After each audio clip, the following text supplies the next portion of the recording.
Production works jorhate অসমৰ নাট্য জগতলৈ আগবঢ়াইছে দুখন অনবদ্য গ্ৰন্থ।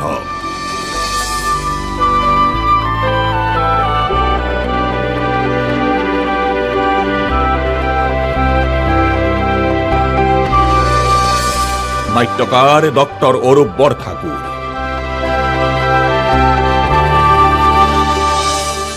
নাট্যকাৰ দেৱজিৎ শৰ্মা, নাট্যকাৰ পৰিচালক মানৱেন্দ্ৰ শৰ্মাৰ ৰচনাৰে সমৃদ্ধ চাৰিখন পূৰ্ণাংগ নাটৰ সংকলন সুৰুজৰ নাট্য সম্ভাৰ। সুৰুজে প্ৰকাশ কৰা আনখনি গ্ৰন্থ অসমীয়া ভাষাত অভিনয়ৰ সকলো দিশ সংযোজিত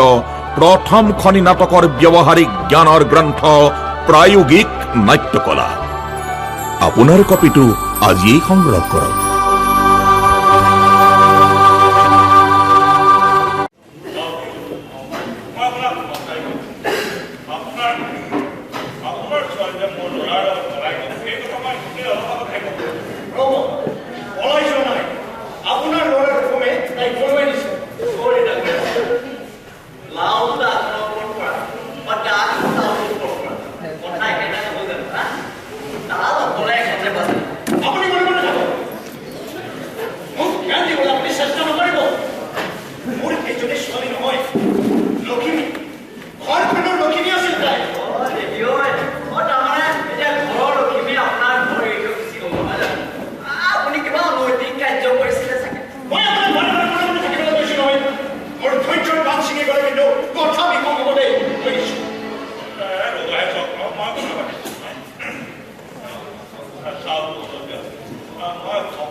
গতিকে এই পদৰ লগত চালি কৰাটো কিমান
সিহঁতৰ পেটত কিমান বতাহ থাকে সিহঁতে নিজেই নাজানে এনেকৈ বতাহ খাওঁতে খাওঁতে সিহঁত যে নিজেই ফুটি থাকিব সেয়া তাহাঁতৰ বোধগম্য নহয় বুজিছা তেওঁ নহয় নহয় মোৰহে বুজিছে মোৰ ল'ৰাইহে তেওঁৰ ছোৱালীক কটোৱাই আনিছে বাৰু কেনেকৈ সহ্য কৰে তাকেইতো সেইটো কথাকেতো তেওঁ আহি ইয়াত ভদ্ৰভাৱে সমাজত তেওঁ নাক উলিয়াব পৰা নাই আমি কি কৰিম কিন্তু এতিয়া মই কেনেকৈ সেইটো কথা মন কৰিছোঁ আজীৱন শিক্ষকতা কৰি আমাৰ ল'ৰা ছোৱালীক শিক্ষা দিয়াই দয়ানন্দ চৌধুৰীৰ ছোৱালী কটোৱাই এতিয়া মানুহে হাতে হাতে মোক জ্ঞান দিবলৈ তুমিতো নিজৰ ল'ৰা গোটেই ছোৱালী লৈ যাবলৈ উচতনি দিয়া নাই নহয় মনে মনে থাকা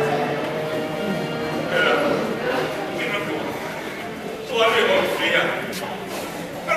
ল'ৰাই কৰি নাকি মানুহে সেইবোৰ বুজি নাপায় মোৰ দবা মোৰ ঘৰত লাগিছে তাৰ দবাটো ওলাবই ঘৰৰ ৰেলপথটো ছোৱালী আজিলৈকে দেখা কৰিলে না আৰু ল'ৰাই কৰি থাকে ছোৱালী বলুৱাই দি বুকৰ সংসাৰ পালিছে আমি হেৰি কৰোঁ আমিহে কি আনন্দ বুজিছা এই ঘৰৰ সমস্যা মোৰ বাবে তোমাৰ ঘৰত পলাইছে এনেকুৱা ল'ৰা থকাতকৈ গৈ খাই লওঁ এদিন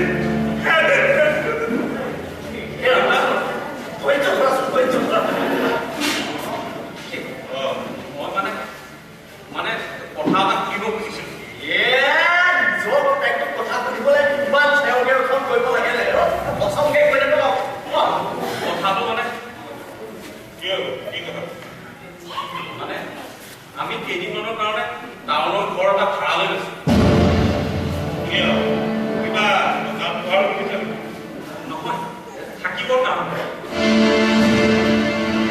থাকিবৰ কাৰণে ভাড়া ঘৰ মানে এওঁ ধনীৰ ককায়েকৰ লগত একেলগে ব্যৱসায় কৰিব খুজিছিলো সেইকাৰণে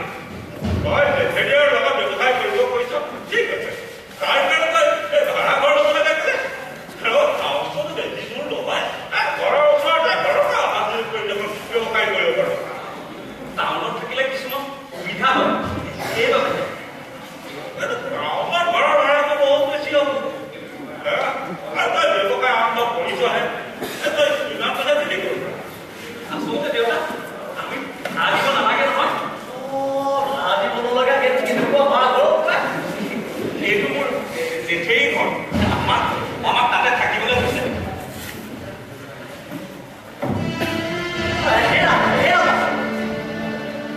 বিজনেছ ষ্টাৰ্ট কৰাৰ পিছত আকৌ গুচি আহিম নহয় হ'ব মই সকলো বুজি পাব মোৰ ঘৰ বেছিকৈ বুজাব নালাগে তাৰ মানে মই সকলোৱে হোৱাৰ সিদ্ধান্ত লৈয়ে যাব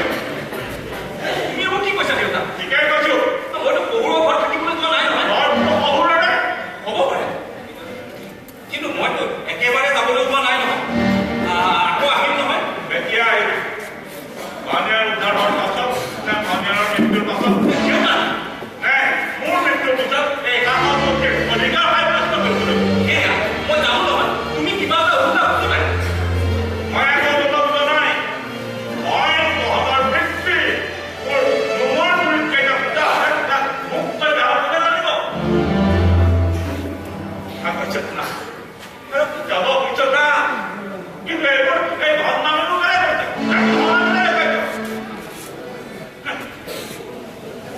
চিন্তাবোৰ কৈ দিলে হ'ল দেখোন যে মই ঘৰৰ দুটা চিন্তাতি ল'ব নোৱাৰো অকাৰো গতিকে মই সেই ঘৰলৈ আচলত ধৰি পেলাই সহায় ল'ব লগা কেইজন তুমি সহায় কৰা এতিয়া মই ইমান দুৰ্বল নহয় যে তহঁতৰ এই ভাওবোৰ মই গম নাপাওঁ নিজৰ বস্তু থাকিব পাৰিবিনে কেতিয়াবা কোনোবা দিনা এদিন হ'লেও এই ঘৰখন নিজৰ ঘৰ বুলি ভাবিছা তেওঁৰ ঘৰখনৰ ডাঙৰ ল'ৰা হিচাপে এদিন হ'লে হ'লেও কিবা কৰ্তব্য পালন কৰাৰ কাৰণে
Come on!